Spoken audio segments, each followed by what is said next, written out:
నీలాంటి వాళ్ళు ఈ సమాజానికి చాలా అవసరం. మీరన్నట్టు ఈ గొప్పతనమంతా నాది కాదండి, మా అమ్మ నాన్నలది. మీకు అభ్యంతరం లేకపోతే వాళ్ళని ఈ సమాజానికి పరిచయం చేద్దాం అనుకుంటున్నాను. పిలువమ్మా. అలాగే sir, thank you so much. అమ్మా నాన్న రండి, ముందుకు రండి. నమస్కారం అండి. నమస్కారం. నమస్కారం అమ్మా. నమస్కారం సార్, మా అమ్మ నాన్న.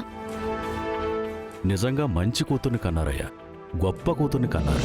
ప్రతి తల్లిదండ్రులు పిల్లలు బాగుండాలని, వాళ్ళు మంచి నడవడికతో ఉండాలని కోరుకుంటారు కదండి. కానీ అలా చెప్పినప్పుడు వినే పిల్లలు కూడా ఉండాలి కదా. మా మాటలకు విలువిచ్చింది కాబట్టే ఇవాళ మీలాంటి గొప్ప వాళ్ళ ముందు మమ్మల్ని గొప్పగా నిలబెట్టింది. నిజంగా ఈరోజు నిన్ను చూస్తుంటే చాలా గర్వంగా ఉందమ్మా.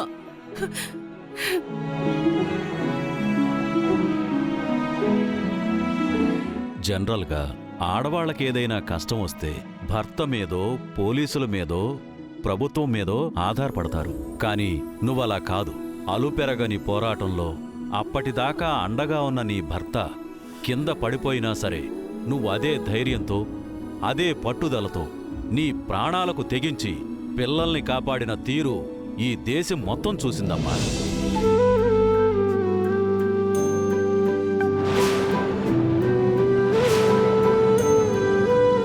నువ్వు చూపిన తెగువ, నీ పోరాట పటిమ చూసి ఒక స్త్రీ జాతి మాత్రమే కాదు, ఈ దేశం మొత్తం గర్వపడేలా చేసింది.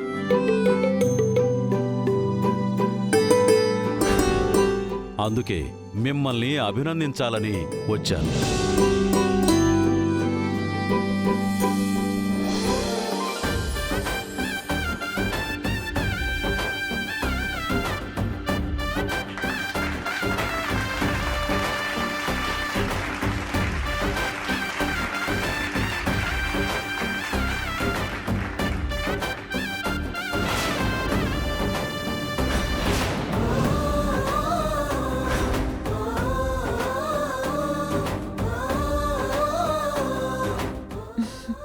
Thank you sir.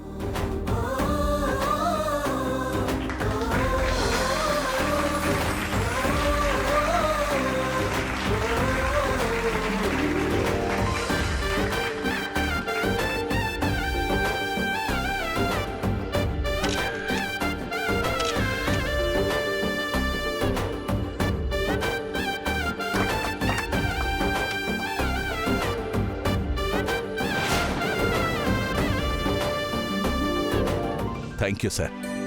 మా ఇంటికొచ్చి మా కోడల్ని అభినందించినందుకు నాకు చాలా ఆనందంగా ఉంది సార్. నెక్స్ట్ ప్రోగ్రామ్ ఏంటి సార్? అదే చెప్పబోతున్నాను. ఇప్పుడు నేనొచ్చింది కేవలం తులసిగారిని అభినందించి వెళ్లడానికే కాదు. తెలుసు సార్, నాకెంపీ టికెట్ ఇస్తానన్న విషయం చెప్పడానికి వచ్చారు మీరు. మీరొచ్చిన కారణం ఏంటో చెప్పండి సార్. మన హైకమాండ్ చాలా విస్తృతంగా చర్చలు జరిపి ఒక నిర్ణయానికొచ్చింది. అదేంటంటే తులసిగారి లాంటి వాళ్ళు ఇలా 4 గోడల మధ్య ఏ గుర్తింపు లేకుండా ఉండిపోకూడదు. ఆమె రాజకీయాల్లోకి రావాలని కోరుకుంటూనే తులసిగారిని సాదరంగా మా పార్టీలోకి ఆహ్వానిస్తున్నాం.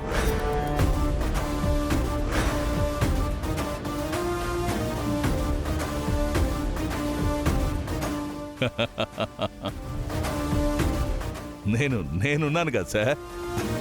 నేనున్నానంటే నా కోడలు కూడా పార్టీలో ఉన్నట్టే కదా సార్.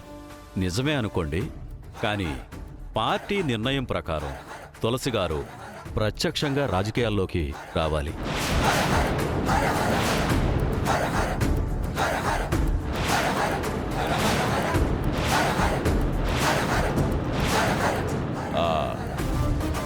వస్తుంది సార్. ముందు నేను ఢిల్లీ వచ్చేస్తే నా కొడుకు కోడలు లోకల్గా పార్టీ చూసుకుంటారు సార్. మీరు ఢిల్లీకా? అవును సార్. ఈ లోకల్ పాలిటిక్స్ చాలా పొల్యూట్ అయిపోయాయి సార్. అందుకే పార్లమెంట్ సీట్ అయితే హుందాగా ఉంటుంది కదా సార్. పార్టీ ఆదేశానుసారం మీ ఇంట్లో ఒక ఎమ్మెల్యే టికెట్టే కన్ఫర్మ్ అయింది. ఎమ్మెల్యేనా?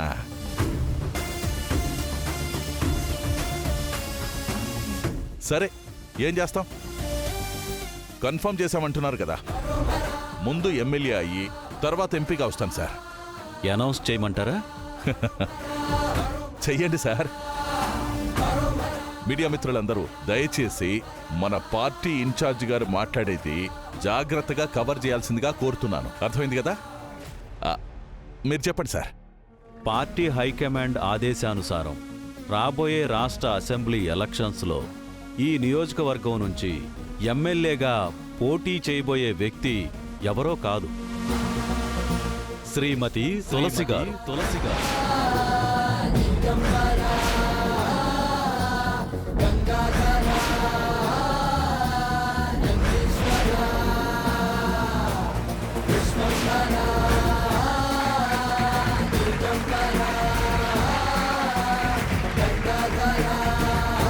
తులసికి ఎమ్మెల్యే టికెటా? సార్ ఏంటి సార్ ఇది? నేను ఎమ్మెల్యేగా పోటీ చేయడం ఏంటి? నాకు రాజకీయాలు ఏమీ తెలీదు సార్. అవన్నీ పార్టీ చూసుకుంటుందమ్మా. నువ్వు ఎమ్మెల్యేగా నిలబడు, పార్టీ ప్రజలు కలిసి నిన్ను గెలిపించుకుంటారు. అది కాదు సార్, నాకిదంతా కొత్త. నువ్వు కొత్త అయితే ఏంటమ్మా? యువజన నాయకుడు మీ ఆయన సిద్ధు ఉన్నాడు. అపార అనుభవం కలిగిన మీ మామయ్య బసవరాజు గారున్నారు. అంతా వాళ్ళు చూసుకుంటారు.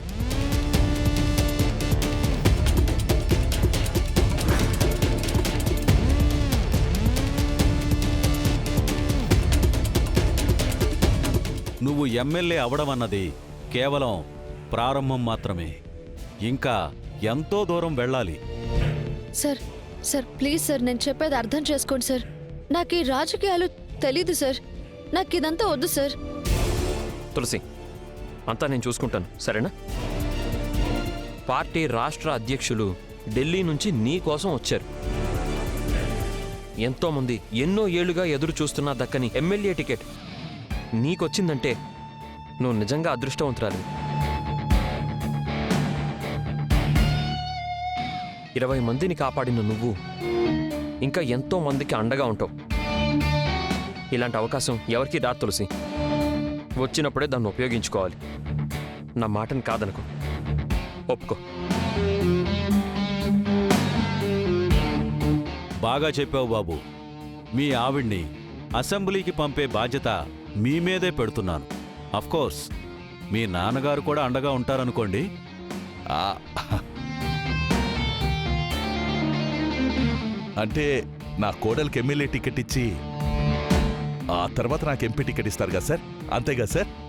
లేదు లేదు, మన పార్టీ సిద్ధాంతం ప్రకారం ఒక కుటుంబానికి ఒక్కరికే టికెట్ ఇస్తాం. అది ఈసారి మీ కోడలికి ఇస్తున్నాం. ఇక మేం వెళ్ళొస్తాం. వస్తానమ్మా. వస్తాను బాబు. మంచిది సార్. మంచిది సార్.